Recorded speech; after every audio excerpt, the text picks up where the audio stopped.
What's up, YouTube? Welcome back to the channel, guys. I hope you all are doing well, and I appreciate you all tuning in. So today's actually my last video of 2021. So it's New Year's Eve. Happy New Year's Eve, guys. And I hope you all have a great time and be safe out there tonight. So, getting right into the video. I remember my last video, I told you guys I was waiting on a fragrance to come in the mail. And it arrived, and I also said that this fragrance that I was waiting on kind of reminded me or had similar vibes of one of the fragrances that I was talking about with you guys in my last video. So I'm going to be comparing these two fragrances for you guys today. And I just wanted to say right off the bat that I'm not going to sit here and try and tell you which one is better, because in my opinion, these two are both phenomenal fragrances. And they're 10 out of 10 bangers. You can't go wrong with them. So I'm just going to compare these two for you guys in case maybe you want to try them out and see for yourself, you know. So the first one that I'm going to talk about with you guys, and this is the one that I was waiting for to come in the mail, is this bad boy right here. Fortune from the House of Dua. So I like that bottle. I think bottle looks pretty clean, pretty dope. I like the juice too. Color of the juice. And the other fragrance that I'm going to compare it to is this other bad boy right here. This is Sicily from the House of Scentual Obsessions. So pretty similar color juices, guys. So these are both renditions of Naxos from the House of Xerjoff. For those of you guys who aren't familiar with Naxos, it's an aromatic, spicy fragrance. It's got lavender, cinnamon, tobacco, honey, and it's got vanilla. I mean, just the note breakdown in it is amazing in my opinion.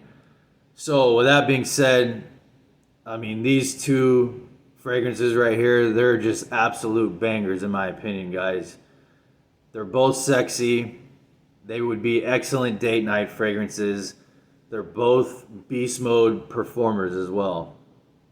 So I ended up getting this one first because what's funny was I wanted to try this one first, but it was out of stock. Okay? And I couldn't get it off the Duo website, so I was like, let me go to Scentual Obsessions and let me try Kevin Holt's rendition of Naxos. So I ended up getting this. And when I got this, I was able to smell it right off the atomizer, guys, before I even sprayed it. But when I sprayed it, I was blown away. It was love at first sniff for me. And in my experience, when I spray a fragrance and it's love at first sniff for me, like in my book, like that's an automatic 10 out of 10 fragrance for me. So these are both bangers, guys. And the only slight difference that I can spot between the two is this. So Fortune from Dua has a brighter opening than Sicily. But as Fortune starts to dry down, that's when it really starts to smell very similar to Sicily.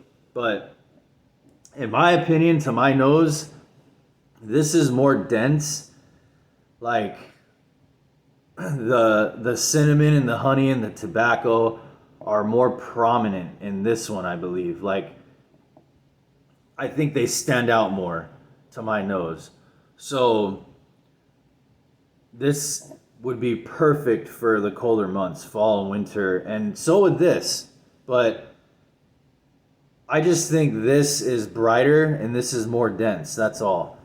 Um, these would be perfect for the colder months, but I think you can even rock them like in the spring and summer nights. But I'd go easy on the trigger during the warmer months because it could probably come off cloying. Because, like I said, guys, these are beast mode performers.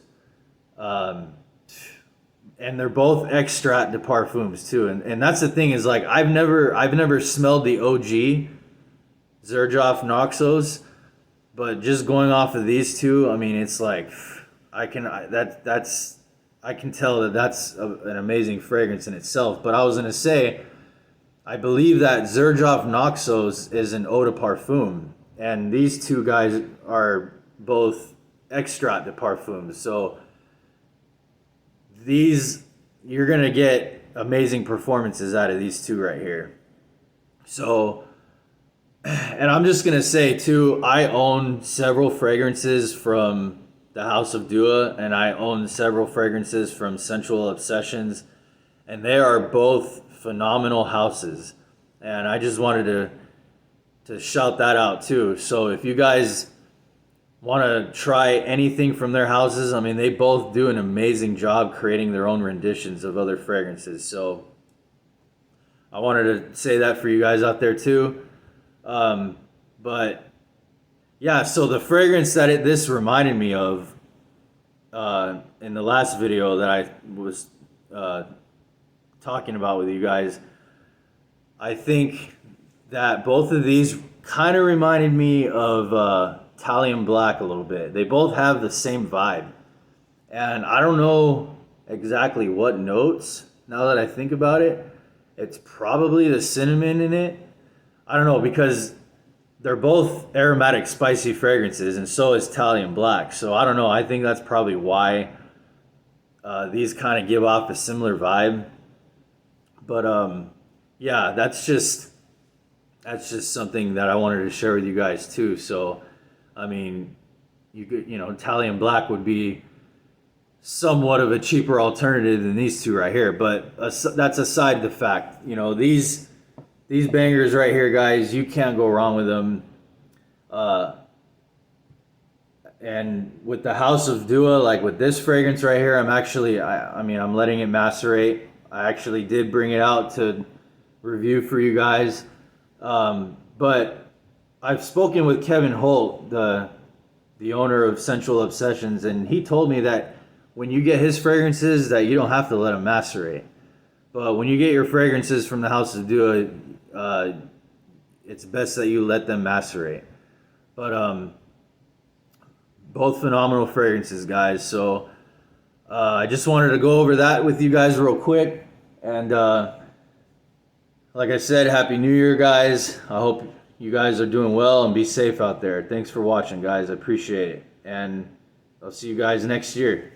Peace.